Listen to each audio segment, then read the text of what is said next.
The second part of that question is what demons? Demons, in the most simplistic way to put it, demons are fallen angels who fell along with Satan. Their mission is to hurt, to harm, to destroy God's plan and God's project for his children, to hinder anything that has to do with promoting God's agenda for the earth and for his children. And of course,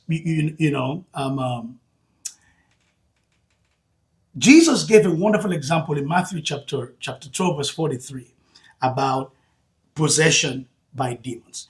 He said, if an unclean spirit is cast out of a person, the spirit goes around looking for rest. And if it does not find it, it comes back into its house. The demon says, I'm going back to my house, which talks about the demon sees that place as its own. It possesses that, because possession means to own, to control, to have definite control over something, to own it. In other words, to have a legal right over it.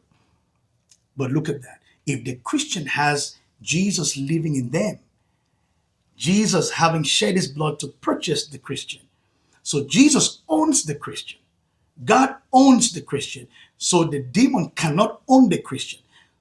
Therefore, the demon cannot possess the Christian, because possession means ownership. But look at this.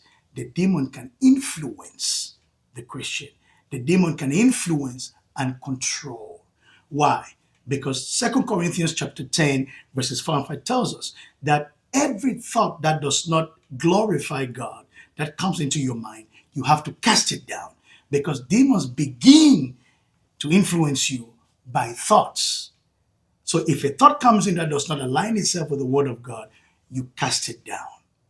You cast it down to make sure they don't have an inroad. What's the summary of that?